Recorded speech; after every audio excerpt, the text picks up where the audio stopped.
My dear countrymen, Namaskar. Last week, we achieved a feat that filled all of us with pride. You must have heard that last week, India has achieved the export target of $400 billion. That is 30 lakh crore rupees. At first instance, it might come across as a matter related to the economy. But more than the economy, it is related to the capability of India, the potential of India. At one time, the figure of exports from India used to be 100 billion, at times 150 billion, sometimes 200 billion. Today, India has reached $400 billion. In a way, this means that the demand for items made in India is increasing all over the world. The other meaning is that the supply chain of India is getting stronger by the day. And it also has a very big message. The nation takes great strides when resolves are bigger than dreams. When there is a sincere effort day and night for the resolves, those resolutions also attain fruition. And you see, the same happens in a person's life as well.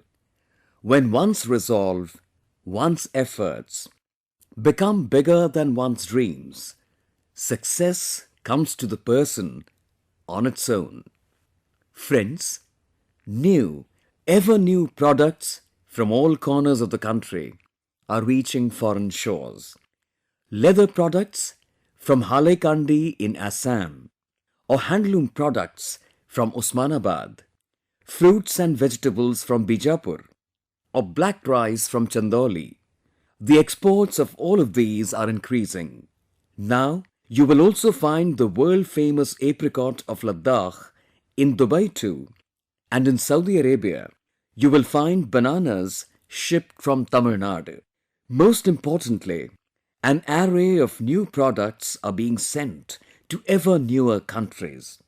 For example, the first consignment of millets grown in Himachal and Uttarakhand was exported to Denmark. Benganpalli and Subarnarekha mangoes from Krishna and Chittoor districts of Andhra Pradesh were exported to South Korea. Fresh jackfruits from Tripura were exported to London by air, and for the first time, king chilli from Nagaland was dispatched to London. Similarly, the first consignment of Bhalia wheat was exported from Gujarat to Kenya and Sri Lanka. This means, now if you go to other countries, made in India products will be more visible than ever before. Friends, this list is very long, and the power of Make in India is equivalent in might to the extent of the list.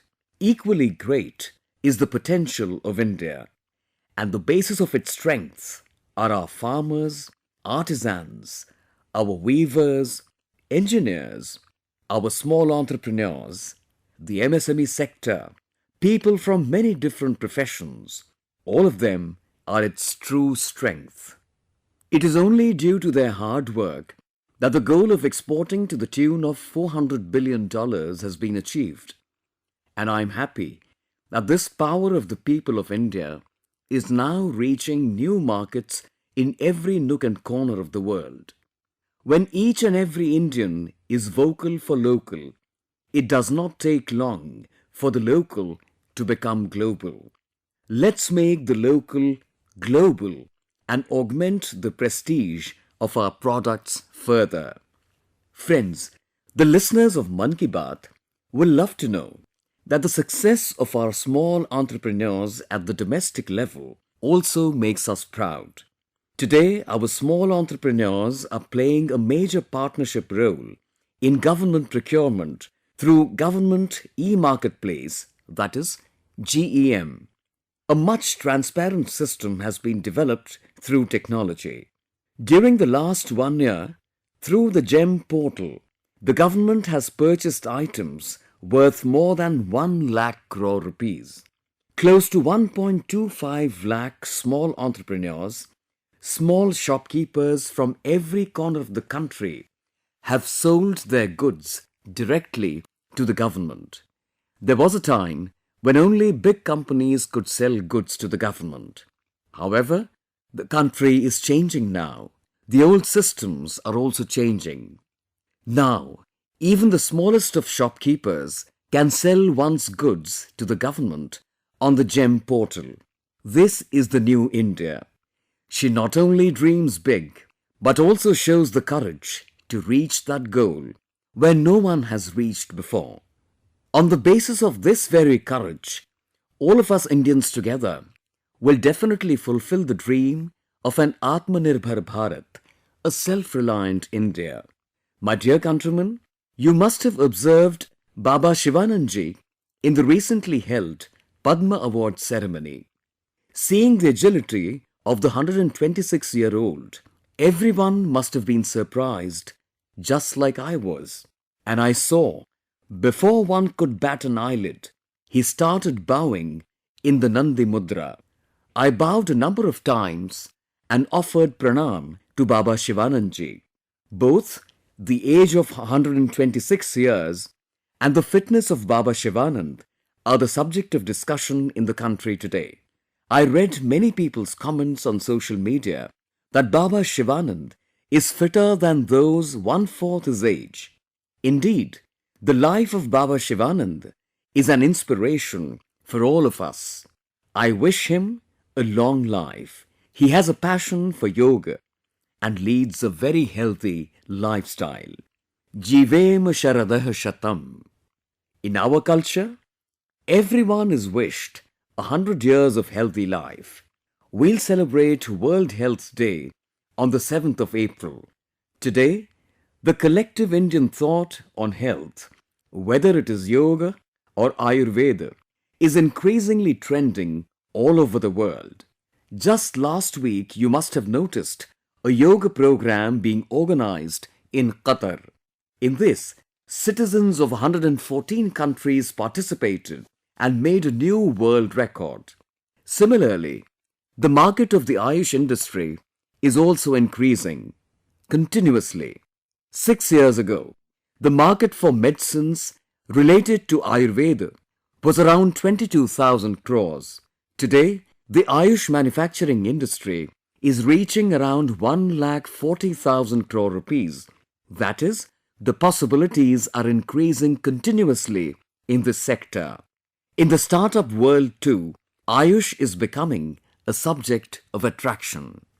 Friends, I've often referred to earlier on other startups of the health sector, but this time I'll talk to you especially on Ayush startups. There is a startup, Kapiva. Its meaning is hidden in its name. Here, Ka means Kapha, P means Pitta, and Va means Vaat. This startup is based on healthy eating habits in accordance with our traditions. Nirog Street too is another startup which is a unique concept in the Ayurveda healthcare ecosystem. Its technology-driven platform connects Ayurveda doctors from across the world directly to the people. More than 50,000 practitioners are associated with it. Similarly, Atreya Innovations, a healthcare technology startup, is working in the field of holistic wellness. Ixorial has not only spread awareness about the use of ashwagandha, but has also invested a huge amount on top quality production process. Cure Veda has created dietary supplements for holistic life through the confluence of modern herbal research and traditional knowledge. Friends, I've listed only a few names so far. This list is very long. It is a symbol of the young entrepreneurs of India and the new possibilities being created in India. I also have a request for the startups of the health sector and especially the Ayush startups. Whatever portal you design online, whatever content you create, try to make it in all the languages recognized by the United Nations. There are many countries in the world where English is neither spoken nor understood much. Promote your information keeping such countries in mind as well. I'm sure that soon Ayush startups from India with better quality products will reign all over the world. Friends, health is also directly related to cleanliness. In Mann Ki Baat, we always mention the efforts of the proponents of cleanliness. One such Swachhagrahi is Chandrakishore Patil ji. He lives in Nashik, Maharashtra. Chandrakishore ji's resolve regarding cleanliness is very heartfelt. He stands by the Godavari river and constantly encourages people not to throw garbage into the river. If he sees someone doing this, he immediately stops them. Chandrakishore ji invests a lot of his time in this endeavor. By evening, he has a pile of such things which people have brought to throw into the river. This effort of Chandrakishore ji also raises awareness and is also inspiring. Similarly, there is another Swachhagrahi, Rahul Maharana of Puri in Odisha. Rahul goes to the pilgrimage sites in Puri early in the morning every Sunday and clears the plastic garbage there. He has cleaned hundreds of kilos of plastic garbage and dirt so far. Be it Rahul of Puri or Chandrakishore of Nashik, they teach us a lot. As citizens, we must carry out our duties, whether it is cleanliness, nutrition, or vaccination. All these efforts also help us in staying healthy. My dear countrymen, let's talk about Mupattam Sri Narayananji of Kerala. He has started a project named Pots for Water of Life. When you come to know about this project, you will marvel at the wonderful work done. Friends, Mupattam Sri Narayananji is running a campaign to distribute earthen pots so that animals and birds do not face water problems during summer. In summer, he used to get upset seeing the plight of animals and birds. Then he thought, why not start distributing earthen pots himself so that others were left with only the task of filling water in those pots. You will be surprised that the number of utensils distributed by Narayananji is going to cross 1 lakh. In his campaign, he will donate the 100,000th pot to the Sabarmati Ashram established by Gandhiji. Today, when the summer season has knocked at our doors, this work of Narayanan will definitely inspire all of us, and we'll also make arrangements for water for our animal and bird friends this summer. Friends, I would also request the listeners of Mann Ki Baat to reiterate our resolves. Whatever we can do to save every drop of water, we must do that. Apart from this, we have to keep giving equal emphasis on recycling of water. The water used at home can be used in pots, can be used in gardening. It must be reused. With a little effort, you can make such arrangements in your home. Centuries ago, Rahim Das ji had purposefully said, Rahiman pani rakhiye, bin pani sab soon. And in this task of saving water, I have high hopes from children. Just as our children made cleanliness a movement, they can help save water by becoming water warriors. Friends, for centuries, water conservation in our country, protection of water sources has been part of the nature of society. I am happy that many people in the country have made water conservation a life mission. Like Arun Krishnamurthy is a friend from Chennai. Arunji is running a campaign to clean the ponds and lakes in his area. He took up the responsibility of cleaning more than 150 ponds and lakes and successfully completed it. Similarly, there is a friend from Maharashtra, Rohan Kale. Rohan is an HR professional. He is running a campaign to preserve hundreds of step wells in Maharashtra. Many of these wells are centuries old and are part of our heritage. Bansilal Pet Kuan in Sikandarabad is one such step well. Due to years of neglect, the step well got filled with mud and garbage. But now, the campaign to revive this step well has started with public participation. Friends, I hail from a state where there has always been a shortage of water. These step wells are called Vav in Gujarat. Vav has played a big role in a state like Gujarat. The Jalamandir scheme played a significant role in the protection of these wells or step wells. Several step wells were revived all over Gujarat. This also helped a lot in raising the water level in these areas. You can also run similar campaigns at the local level.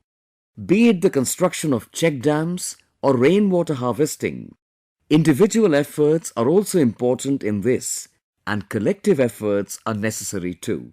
For instance, at least 75 Amrit Sarovars can be made in every district of our country in the Azadi Ka Amrit Mahotsav. Some old lakes can be rejuvenated, some new ones can be dug. I'm sure you will definitely make some effort in this direction.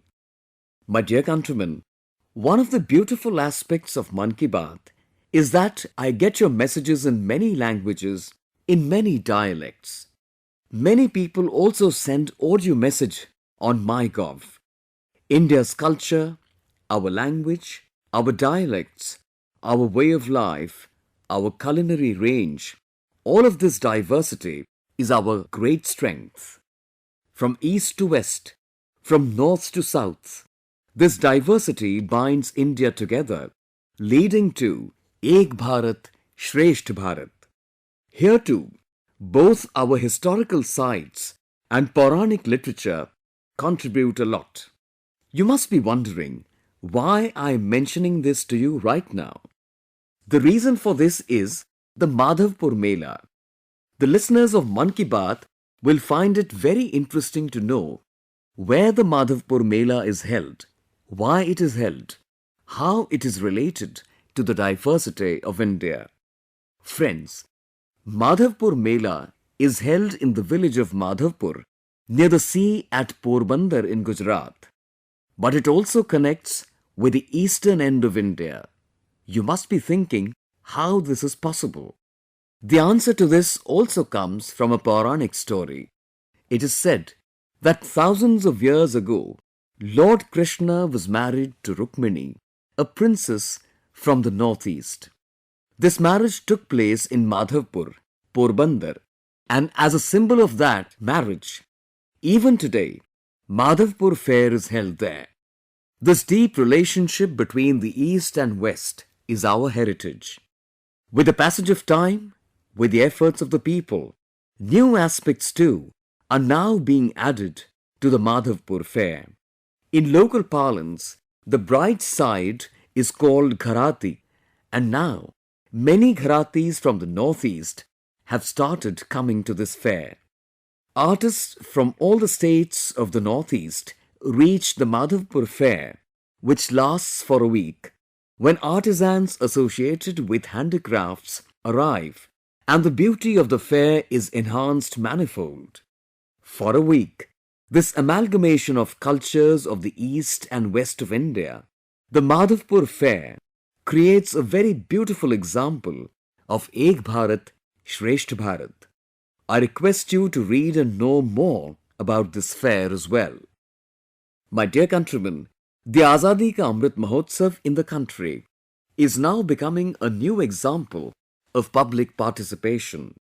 A few days ago, on the 23rd of March, many celebrations were held in different corners of the country on Martyrs' Day. The country remembered her heroes and heroines of her independence, remembered them reverently. On the same day, I also got the opportunity to dedicate to the nation the Biplobi Bharat Gallery at Victoria Memorial, Kolkata. This is a very unique gallery to pay tribute to the brave revolutionaries of India. If you get an opportunity, you must certainly visit it. Friends, in the month of April, we'll also celebrate the birth anniversary of two great personalities. Both of them have left their deep impact on Indian society. These great personalities are Mahatma Phule and Baba Saheb Ambedkar. We'll celebrate Mahatma Phule's birth anniversary on the 11th of April and Baba Saheb's birth anniversary on the 14th of April. Both of these great men fought persistently against discrimination and inequality. Mahatma Phule opened schools for girls in that era, raised his voice against female infanticide. He also launched large campaigns to get rid of the water crisis. Friends, the mention of Savitribai Phule ji is equally important in this reference to Mahatma Phule. Savitribai Phule played a significant role in the formation of many social institutions. As a teacher and a social reformer, she also made the society aware and encouraged it. Together, they founded the Satya Shodhak Samaj. They made efforts for the empowerment of the people. We can clearly see the influence of Mahatma Phule in the work of Baba Saheb Ambedkar. He also used to say that the development of any society can be assessed by looking at the status of women in that society. Taking inspiration from the life of Mahatma Phule, Savitribai Phule, Baba Saheb Ambedkar, I request all the parents and guardians to ensure education for their daughters. In order to increase the enrollment of daughters in schools, the Kanya Shiksha Pravesh Utsav has also been started a few days ago. The focus is on bringing back to school those girls who missed their studies for some reason. Friends, it is a matter of good fortune for all of us that we've also got an opportunity to work for Panchatirth associated with Baba Saheb. Be it his birthplace in Mhow, Chaitya Bhumi in Mumbai, his home in London, the Diksha Bhumi in Nagpur, or Baba Saheb's Mahaparinirvana Sthal in Delhi, I've had the privilege of visiting all the places, all sacred sites. I would urge the listeners of Mann Ki Baat to visit the places associated with Mahatma Phule, Savitribai Phule and Baba Saheb Ambedkar. You will get to learn a lot there. My dear countrymen, this time too in Mann Ki Baat, we talked on many topics. Many festivals are lined up next month. Navaratri is only a few days away. In Navaratri, we practice fasting, perform sadhana of Shakti, worship Shakti. That is, our traditions teach us celebration and restraint as well. Sanyam and Tap are also a festival for us, which is why Navaratri has always been very special for all of us. There is also the festival of Gudi Padwa on the very first day of Navaratri. Easter also comes in April, and the holy days of Ramazan are also starting. Let us celebrate our festivals by including everyone together, strengthening India's diversity. This is our collective desire. That's all this time in Mann Ki Baat. I'll see you again next month with new topics. Many, many thanks.